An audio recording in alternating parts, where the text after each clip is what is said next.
안녕하세요, 피규얼드입니다. 오늘 소개해드릴 제품은 저번에 소개해드렸던 프리저에 이어서 출시된 제품이죠. 3월 마지막 주에 발매된 드래곤볼 조형천하 BWFC 두 번째 시즌의 두 번째 작품인데요. 첫 번째 제품이었던 한국 작가의 프리저 제품도 굉장히 인기가 많은데 그에 못지않은 인기를 보여주는 작품이죠. 이번 작품의 주인공은 벌써 조형천하에 3번이나 조형이 된 피콜로인데요. 진짜 조형천하의 맨 처음에, 그러니까 8년 전쯤인가 우승을 했던 피콜로가 있고, 조형천하 7탄의 피콜로의 희생이라고 해서 나왔던 제품이 있죠. 1회 우승작의 경우는 부르는 게 값이고, 피콜로의 희생도 작은 크기의 심플한 조형인데도 인기가 어마어마했습니다. 이번 제품도 과연 전작들의 인기를 이어갈지 굉장히 기대가 되었던 제품인데요. 한번 제품을 같이 보시면서 찬찬히 살펴보는 시간을 가져보겠습니다. 리뷰에 앞서서 저희 피규얼드 채널 구독, 좋아요, 알림 설정 부탁드리고요. 박스는 기존 프리저와 완전히 동일한 컨셉의 디자인이죠. 하나제일 무도회장이 들어가 있고, 오른편에는 다양한 국기가 그려져 있는 디자인의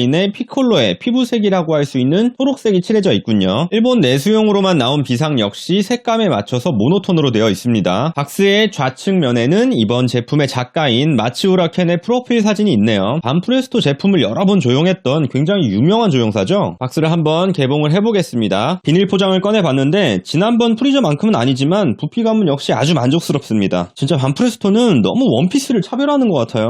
대충 해도 인기가 많아서 나간다 이건가? 사용한 PVC 양만 해도 2배는 넘을 것 같은 느낌인데 원피스도 부피감이나 이런 부분에서 좀 개선이 이루어졌으면 좋겠어요. 자, 비닐 개봉 전에 구성을 보자면 피콜로의 상체, 하체, 발판, 지지대가 들어있네요.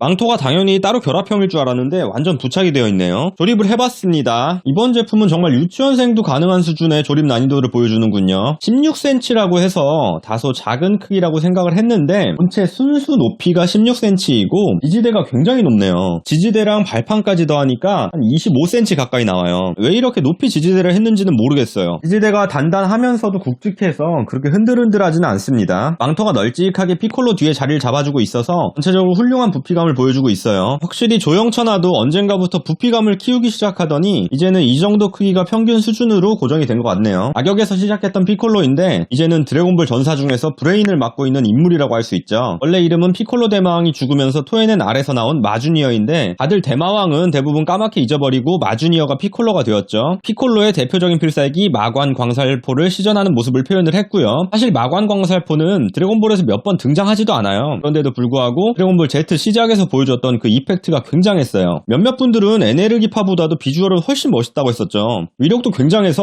손오공과 라데츠를 1+1으로 한 방에 저승으로 보낸 기술입니다. 어려운 발음과 오랜 기다림이 필요한 기술이지만 파워는 진짜 확실했죠. 보통 싸울 때 망토와 머리에 두건을 벗고 싸우는 피콜로라서 마관 광살포도 마찬가지로 망토를 입은 상태에서 사용한 적이 없는 것 같은데 아무래도 작가의 재해석이 들어간 것 같아요. 공중에 높이 도약을 해서 기를 모으고 있는 포즈고요. 잔뜩 몸을 비틀면서 역동적인 자세를 취하고 있는 피콜로입니다. 상하체를 이 정도로 비틀면 특정 각도에서 보면 굉장히 우스운 자세가 나오는데 어디에서도 전혀 어색함을 찾아볼 수가 없는 탄탄한 조형이 인상적이네요. 두 제품의 조형은 완전히 동일하니까 A상을 기준으로 설명을 드릴게요. 자, 자세히 한번 볼게요. 피콜로의 머리 쪽부터 해서 아랫방향으로 찬찬히 보겠습니다. 피콜로의 시그니처 복장을 완전히 풀로 착용한 상태죠. 붕대 느낌의 두건과 두건 중간 부분에는 파란색으로 색이 들어가 있죠. 이 부분은 애니에서 어떨 때는 보라색이나 파란색으로 표현이 되었는데 이번 작품에서는 파란색이네요. 이 두건을 벗으면 초록색의 민머리랑 더듬이가 드러나죠. 살짝 아래로 숙여서 보면 드러나는 피콜로의 마스크. 혼신의 힘을 다해서 기를 모으는 표정인 듯한데 잘생겼어요.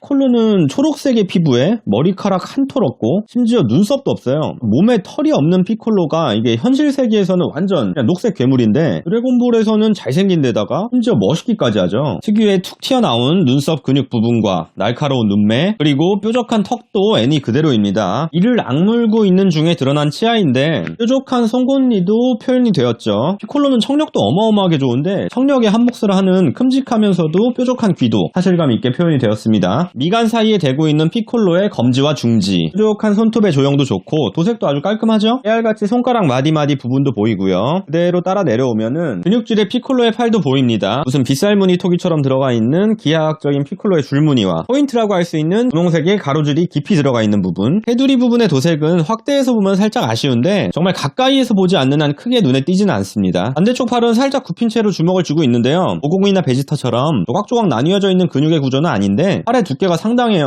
폴로도 한 근육 하니까 이런 표현은 당연하죠. 헤드와 상체 사이에 자리를 하고 있는 부피감의 1등 공신인 망토, 흰색과 회색이 섞인 듯한 색감인데 음영 효과는 거의 안 들어가 있어요. 근데도 펄럭이는 망토와 주름 같은 입체적인 느낌이 강하게 느껴지는데 조형 자체가 굉장히 굴곡이 강하게 들어가 있어요. 덕분에 실감 나면서도 간지나는 망토가 표현이 되었죠. 완전히 결합형이라서 흔들림이나 유격 같은 것도 찾아보기가 힘드네요. 피콜로의 상체 부분이고요. 보라색이랑 푸른색이 섞인 듯한 색감의 도복을 입고 있는데요. 상체를 비약적으로 뒤틀고 있는 동작에 맞춰서 주름이 굉장히 많이 보이네요. 망토랑은 또 다르게 주름을 돋보이게 하는 건 도색인데요. 보라색이랑 푸른색이 섞인 듯한 톤의 도복 위에다가 광원 효과를 준 것처럼 연한 보라색감으로 도복 정면 부분이 도색이 되어 있는데요. 일본 작가들은 참 이런 도색을 좋아하는 것 같죠. 요새 드래곤볼 제품에서 심심치 않게 볼 수 있는 스타일의 도색이에요. 허리띠 부분도 짙은 푸른색으로 도색이 되었지만 역시 앞부분은 상당히 밝은 도색으로 되어 있죠. 바지 부분에 해당하는 복장도 역시 상의와 마찬가지의 컬러감이고요. 상의는 망토에 살짝 가려져서 주름의 표현 등이 제대로 보이지 않았지만은 하의 부분은 이런 부분이 제대로 보이네요. 색감이 굉장히 멋지네요. 앞부분에 하이라이트 느낌으로 들어간 것도 크게 이질감이 느껴지게 도드라지지 않고 측면 부분의 주름도 굉장히 사실감 있게 느껴지죠. 바지와 부츠 사이에 보이는 깨알 같은 피콜로의 발목 부분도 드러나 있죠. 이런 부분도 그냥 초록색 하나로 칠해져 있는 게 아니고 팔처럼 분홍색과 초록색이 섞여 있고 심지어 가로줄 무늬까지 들어가 있습니다. 거뭇거뭇하게 웨더링이 들어가 있는 피콜로의 부츠, 가장 하단 부분이기도 하고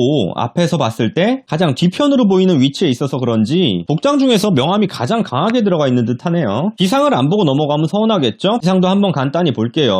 이번 비상은 복장 부분이 전체적으로 검정색으로 도색이 되어 있네요. 저번 프리저 같은 경우에는 팬티 같은 부분이랑 몇몇 부분만 포인트로 들어가 있었는데 이번에는 전체 복장이 검정톤이라서 굉장히 묵직한 느낌? 두 가지 색감으로만 구성이 되었기에 웨더링이나 이런 표현은 하나도 안 들어가 있는데 도형 자체가 입체적으로 잘 돼 있어서 별로 아쉽지가 않아요. 팔 부분에 아까 A상에서는 붉은색이었던 부분이 검정색으로 돼 있는 것도 아주 멋지네요. 피콜로의 피부 무늬도 확실하게 보이고 색다른 느낌의 제품을 원하신다면 만족스러울 만한 스페셜한 채색의 제품입니다. 절대 밋밋하지 않아요. 드래곤볼부터 드래곤볼 슈퍼까지 꾸준하게 나오는 피콜로죠. 악역이었지만 살짝 선역의 느낌을 비추다가 피콜로의 희생으로 확실하게 임팩트 있게 선역으로 돌아선 간지 캐릭터예요. 몇 번 보여주지도 않은 기술이 한때는 드래곤볼에서 최고 멋지다는 말을 듣던 기술이기도 했고요. 바로 그 기술을 구현하는 모습을 보여주는 제품입니다. 지금은 주인공이 신의 영역까지 넘어서는 파워 인플레 덕분에 완전 조역의 포지션이지만은 그래도 추억 속의 피콜로는 강력하고 냉정하고 지적인 존재였죠. 상당한 인기를 자랑하는 피콜로의 멋진 포즈와 조형이 돋보이는 제품, 부피감이나 도색 등 여러 부분에서 기존의 조형차나 피콜로와는 월등히 퀄리티가 발전했기에 손오공, 베지터 이외의 제품이 진열장이 없으시다면 강추하는 제품입니다. 드래곤볼 피콜로를 주제로 한 조형차나 신작을 알아봤고요. 가시기 전에 피규어월드 채널 구독,